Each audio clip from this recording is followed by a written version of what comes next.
اور ہم دیکھ بھی رہے ہیں حسن، آصف علی زرداری لاہور میں موجود ہیں، ان کی اہم ملاقاتوں کا سلسلہ جاری ہے۔ اور پہلے تو ایک ایسی صورتحال تھی نا کہ ایک جماعت کی طرف سے آپ لوگوں کو خدشات تھے اس حکومت کو، اور لیول پلینگ فیلڈ کی باتیں بھی کی جاتی تھیں، اور کہا جاتا تھا کہ کہیں جو ہے یہ جماعت جو ہے وہ سبقت نہ لے جائے یا آگے نہ نکل جائے، کیونکہ حکومت کو اس جماعت کا بھی بوجھ برداشت کرنا پڑ رہا تھا جو معاشی صورت میں اس حکومت پر ڈلا۔ تو اب وہ کہیں نہ کہیں اگر ہم بات کریں حکومتی جماعتوں کی، تو جس طرح سے تحریک انصاف میں ٹوٹ پھوٹ ہو رہی ہے، کہیں نہ کہیں جو ہے وہ ریلیف ملا ہوگا باقی جماعتوں کو بھی۔ یہی وجہ ہے کہ اب پیپلز پارٹی بھی تیار نظر آ رہی ہے، ظاہر ہے باقی جماعتیں بھی تیاری کر رہی ہیں انتخابات کے لیے۔ تو ایسا بھی تو ہو سکتا ہے کہ یہ تمام جماعتیں مل کر، جس وقت ڈرائیونگ سیٹ پر جماعت موجود ہے مسلم لیگ نون، اس پر پریشر بلڈ کرنا شروع کر دیں کہ جناب انتخابات کرائیں، اور پھر اس کے بعد آپ کو کیا اس ملک میں اسی سال انتخابات ہوتے ہوئے نظر آ رہے ہیں؟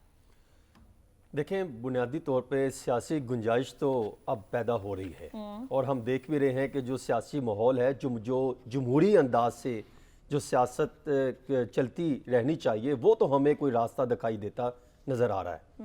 ہاں، یہ کہنا کہ ماضی میں گزشتہ 3-3.5 سال کوئی اگر سیاسی کوئی رویہ اپنایا گیا، وہ تو ہم نے کچھ نہیں دیکھا۔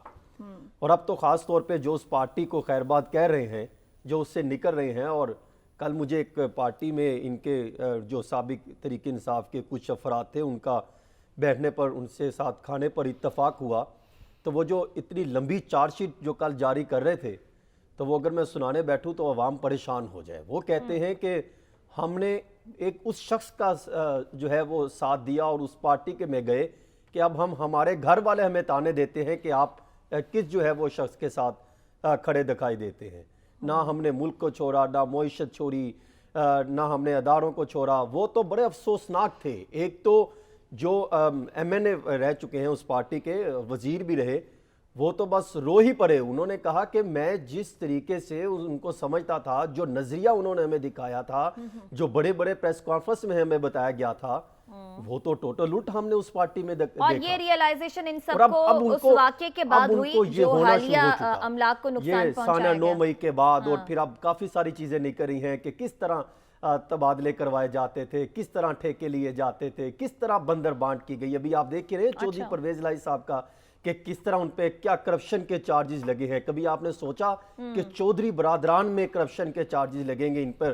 اور کیوں چودھری شجاعت صاحب ان کو سپورٹ نہیں کر رہے؟ کیونکہ ان کو اندازہ ہے، انہوں نے خود فائلیں دیکھی، ان کے جو چودھری شافع حسین ہیں، خود وہاں جا کے انہوں نے ڈاکومنٹس دیکھی، لوگوں کے احوال جانے۔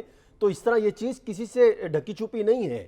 اسی طرح جو ہے اس پارٹی میں اگر دیکھیں تو ان میں بھی بہت سارے اس پر گڑبڑ گٹولا ہے۔ اتنے بڑے سکینڈل ہیں، کرپشن کے انبار لگے دکھائی دیے گزشتہ 3-3.5 سالوں میں۔ شاید اس سے پہلے ماضی میں نے کوئی اتنے بڑے سکینڈل بریک نہ کیا ہو، لیکن اگر میں ان کے 3.5 سال کی اگر میں انویسٹیگیشن کروں تو شاید ایک خوفناک قسم کی کمپنی سے بڑا سکینڈل آپ کہنا چاہ رہے ہیں کہ اب سامنے آ سکتا ہے اگر آپ انویسٹیگیشن کرنا شروع کریں تو؟ کمپنی کی بھی اگر بات کی جائے تو وہ اداروں کو ٹھیک کرنے پر فوکس تھا، اور ہم نے یہی کہا تھا کہ جو کمپنیز ہیں، جو محکمانہ پرفارمنس ہیں، ان کو بہتر کیا جائے، اور شہباز شریف صاحب نے ان کو ٹھیک کرنے پر فوکس بھی کیا۔ اب رہ گئی بات کہ جو وہاں سے نکل رہے ہیں وہ کہاں جائیں گے۔ دیکھیں، پارٹیاں بنی ہیں، 2 بڑی پارٹیاں آپ کو نظر آئیں گی، ایک مسلم لیگ نون، ایک پاکستان پیپلز پارٹی۔ مسلم لیگ نون سے پارٹی نکلی کاف لیگ، اور اب اس جماعت سے آگے پارٹیاں بھی نکلیں گی، وہ بھی آپ دیکھیں گے۔ اس کو بھی ہم ایک کوئی تھرڈ پارٹی کا نام دے سکتے ہیں۔ مختلف گروپ تشکیل دیے جا رہے ہیں۔ اب وہ افراد، خاص طور پہ پاکستان پیپلز پارٹی کا میں آپ کو بتا سکتا ہوں کہ انہوں نے کیا فیصلہ کیا۔